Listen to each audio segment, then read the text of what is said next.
This was the song that he requested to be brought in by. This is the chairman for a few more days. I have some demands, and this is one of them. Yeah, that's why I'm here. I mean, Derek Jeter had his own music. All the players go when they get up to bat, and you have yours when you're being introduced. And you would be dancing if you didn't have foot surgery a few weeks ago, right? I did have foot surgery, but they filleted me open, pulled out 14 screws I had in my foot, but they put me back together. It's amazing. Phillips head? Yeah, actually, they were. You get them at Home Depot. They're really pretty good. Fantastic. Yeah, okay. Yeah.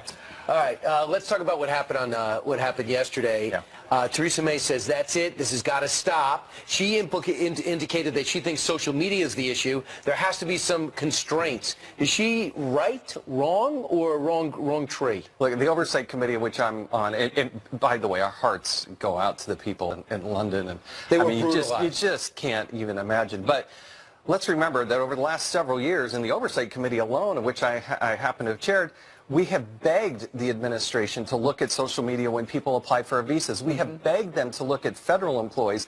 This is social media, and yet we've had a hesitancy as a federal government to even look at that material. Well, but it's social. It's totally counter to privacy. When you put it out there and you're going to get a visa, shouldn't you look at their social media accounts before you decide whether or not that person can come to the United States? Absolutely. We had Sebastian Gorka on about an hour ago, and he said this administration is now essentially super vetting people who are coming into the country because of just that. He said the San Bernardino people, the last administration, would not look at social media. Look, the Obama administration for 8 years was just saying, look, we got to be nicer, we got to be softer. Remember, this is the administration that said, the Obama administration said this is the JV team. There's basically nothing to worry about. The Obama administration was trying to give Libyans visas to come to the United States to study nuclear sciences and aviation. And we had to fight that back. And so the attitude, the shift within our federal government, I think America gets it. That's why Donald Trump is the president of the United States. That was a main driving thing. He's saying the heck with political correctness. So what is Congress doing to annihilate ISIS like he wants to do? Well, look, I'm proud of the fact that we did plus up the military, homeland security, billions of dollars in addition to what had been there in the past. The Obama administration has got a major shift that they've got to have, an attitude adjustment within the bowels of those organizations.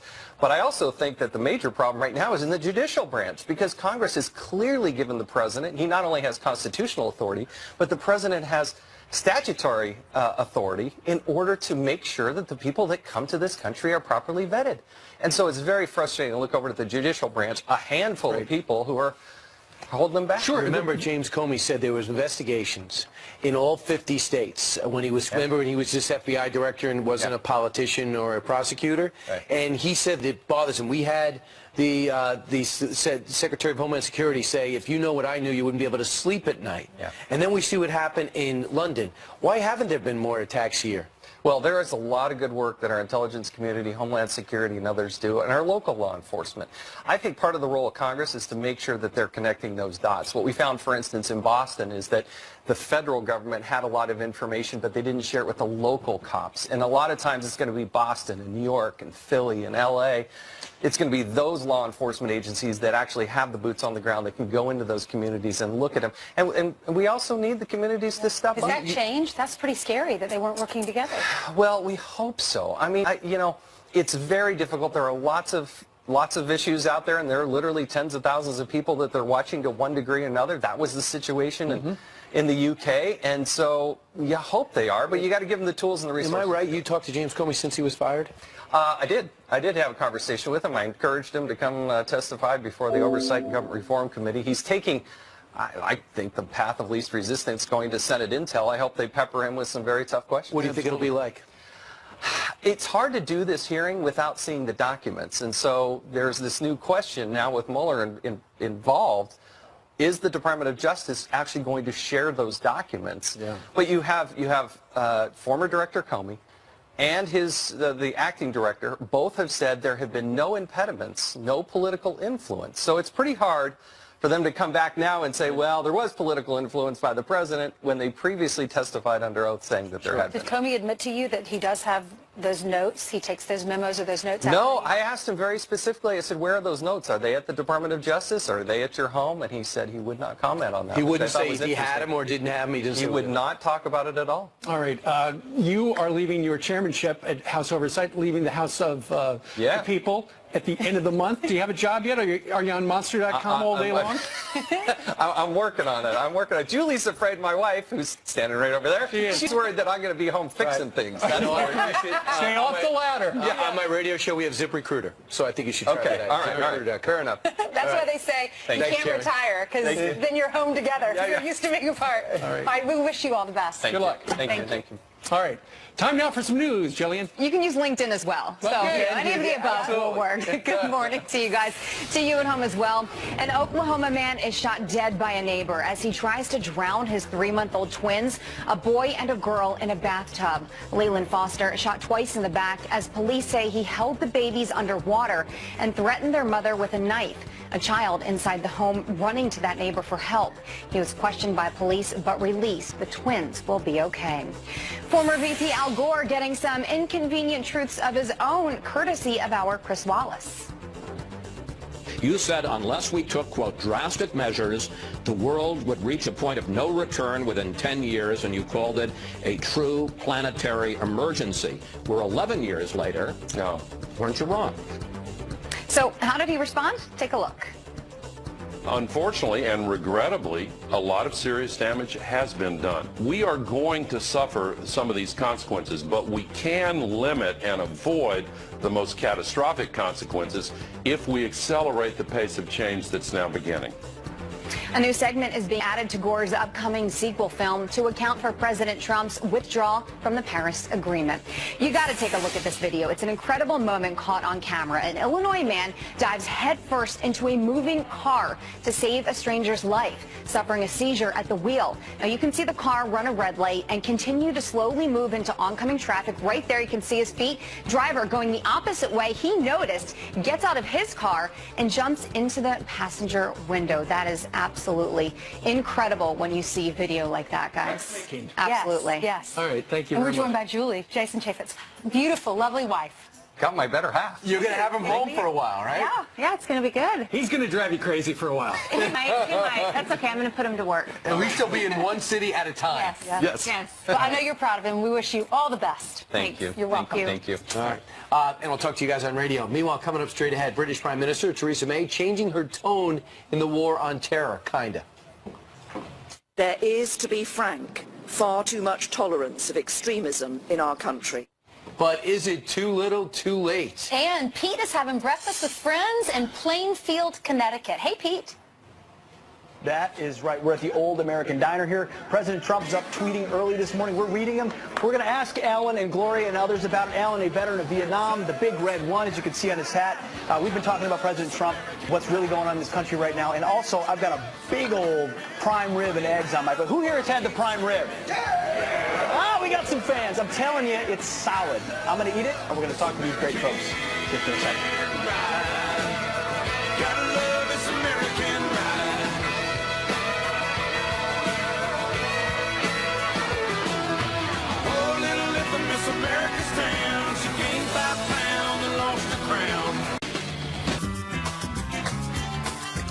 Once upon a time, I referred to him as Pancake Pete. Well, today he is Prime Rib Pete, and he is at the Old American Diner in Plainfield, Connecticut.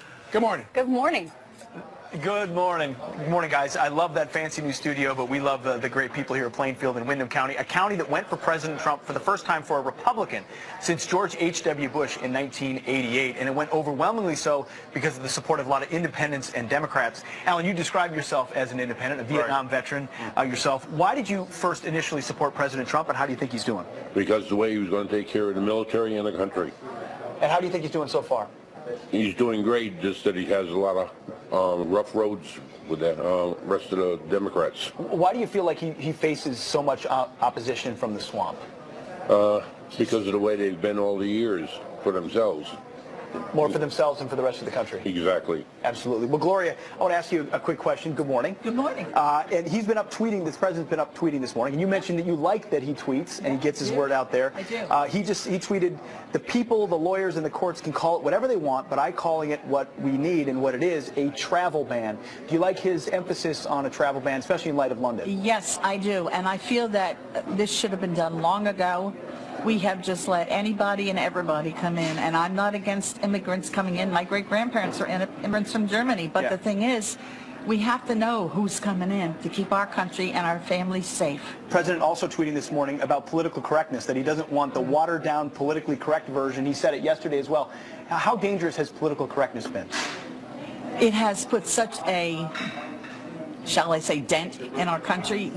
People are, unfortunately I'm not one of them, but so many people are afraid of saying what they think because they'll be criticized or whatever. I say what I think with diplomacy. With the diplomacy, well said. Well, we're here at the Old American Diner. Thank you both very much. Anna, how you doing? Anna's the owner of the Old American Diner. It happens to be her 40th birthday this morning. Is that right? 39. 39? I went high, but the Old American Diner has been amazing. Thank you for hosting us all morning, and happy birthday to you. I know Brian Ainsley and Steve in the studio, they want to wish you a happy birthday as well. Thank you so much. I really appreciate it. Thank you. A great small business here in Plainfield, a wonderful community that is hoping that jobs and everything that this country needs are coming back. Great. So, Anna, thank you very much. Well, happy birthday. Thank you, guys. Happy birthday. We're glad you were born. So sweet. Yeah. Working hard for her family. That's right. And Pete is so smart. He knows if he mentions her name, he gets free breakfast. If he doesn't, no, he wasn't going to pay anyway. Yeah. All right. British Prime Minister Theresa May changing her tone in the war on terror. But is it too little too late? Our panel of military experts is going to weigh in on that coming up next. But first, news expert Bill Hemmer, who worked Sunday, did a great job, has the latest for his show. Next morning to all three of you. Beautiful studio, by the way. We'll be by to steal the furniture. So nail it down. Big morning of reporting. Realism versus idealism. Today it is England, tomorrow where? Complete coverage on what we are learning today. Also, what will James Comey say this week? It's a big week there. Is there a smoking gun? We'll take that on today. The media had a bad weekend. We'll tell you who is apologizing now. Get ready for a whole new week. We start in 10 minutes, guys. We'll see you then. Top of the hour right here. Far too much tolerance of extremism in our country. There you've got British Prime Minister Theresa May seemingly taking a tougher stance on Islamic extremism after the third attack on the United Kingdom in the last 10 weeks. But is it too little too late? Our panel is back with us. We've got New York Assemblyman and Marine Corps veteran, far left, screen-wise, Kieran Lawler. We got former CIA operative Mike Baker in the middle, and former U.S. diplomat Morgan Ortegas. Good morning to all of you. Good morning. So what do you make of Theresa May, Kieran, yesterday saying, okay, now we need to be less tolerant of extremism? Yeah, I definitely think it's too little too late, but it doesn't mean it's not a positive step in the right direction. You know, there has to be policies that go with her stronger words now. For example, you know, we've talked about lone wolves over the years, but usually they're known wolves, and we know who they are.